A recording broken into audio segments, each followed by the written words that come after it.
Mini Bharat કહેવામાં આવે છે. સુરતમાં વિવિધ ધર્મના લોકો આવીને વસે છે. સુરતમાં વસતા લોકો તમામ ધર્મના તહેવારો કોમી એકલાસ સાથે મનાવે છે. સુરતનો આ એક વિસ્તાર છે જ્યાં કોમી એકતાની મિસાલ છે.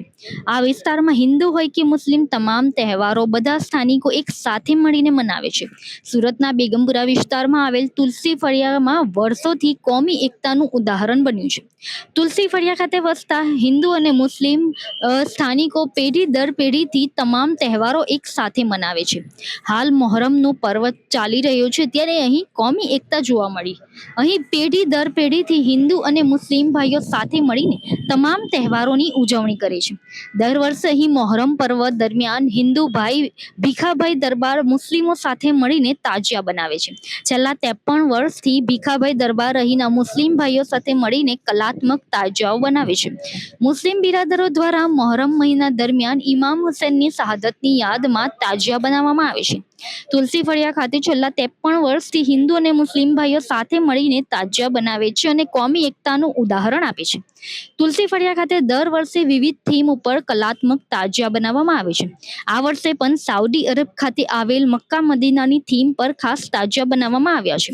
આગામી 26મી જૂનના રોજ સુરત શહેરના અલગ અલગ વિસ્તારોમાંથી તાજિયાના જુલુસ નીકળશે. હાલ અત્યારે જે મુસ્લિમ લોકોનું જે મોહરમનો પર્વ ચાલી રહ્યો છે ત્યારે સુરત શહેરમાં ઠેર ઠેર જે અલગ અલગ થીમ ઉપર તાજિયા બનાવવામાં આવેલા છે. તો સુરતનું જે બેગમપુરા તુલસી ફળિયું જે કહેવામાં આવે છે ત્યાં દર વર્ષે તાજિયાનું અહીં આયોજન કરવામાં આવે છે. અહીં સ્થાનિકો જે છે તે હિન્દુ અને મુસ્લિમ તમામ લોકો સાથે મળીને આજે 53 વર્ષથી અહીં જે તાજિયા બનાવે છે અને આ વર્ષે ખાસ તેઓ દ્વારા સાઉદી અરબનું જે તેમનું જે મક્કા મદીનાની થીમ ઉપર અહીં તાજિયા બનાવવામાં આવેલા છે અને અહીંના સ્થાનિકો જે છે તમામે એક સાથે મળીને આ તાજિયા બનાવ્યા છે. તો તેઓ પાસેથી જાણીએ કે તેઓ શું કહી રહ્યા છે. મોહમ્મદ ઇરફાન. આ બેગમપુરા તુલસી ફળિયા સુરતનો વિસ્તાર છે. કેટલા વર્ષોથી અહીં તાજિયા કાઢવામાં આવે છે અને શું મહત્વ છે?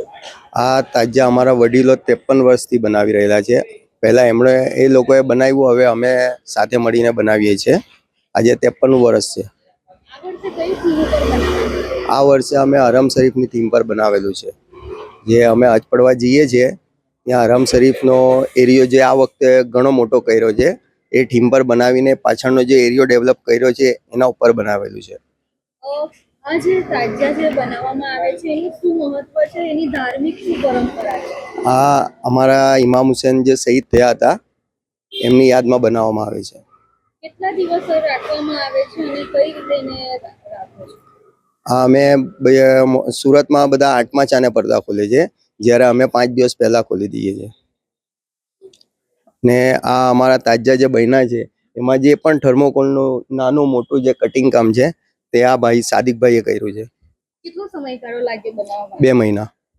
કેટલા લોકો આમાં જોડાયા હતા બનાવવામાં? આમાં ઘણા મોહલ્લાના નાના મોટા વડીલો, નાના છોકરાઓ, અમારા ભીખાભાઈ, એમના છોકરાઓ બધાએ સાથે મળીને સાથ સાકારથી બનાવેલું છે. મારું નામ ભીખાભાઈ દરબાર છે. અમને અહીંયા રહેતા 75 વર્ષ થઈ ગયા. કયો વિસ્તાર? આ બેગમપુરા તુલસી ફળિયા છે. અહીં જે તાજિયા આ વર્ષે બનાવવામાં આવેલા છે, કેવી રીતે તમે સહયોગ કર્યો અને કેવી રીતે દર વર્ષે તમે સાથે મળીને કરો? અમે બધા પહેલેથી વર્ષોથી આ લોકો સાથે મળી જોડીને કામ કરીએ છીએ.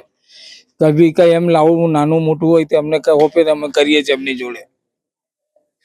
અહીં બધા તહેવારો સાથે ઉજવવામાં આવે છે. કઈ રીતે બધા સાથે તમે ઉજવણી કરો? અમારે બધા તહેવારમાં અમારે સુખ બધો સહકાર અમને મળે છે ને અમને કોઈ જાતની તકલીફ પડતી નથી. આ જે મોહરમનો તહેવાર છે તો કેવું લાગે છે જ્યારે તમારા ફળિયામાં બનાવવામાં આવેલો છે? કેવું તહેવાર જેવું લાગે છે?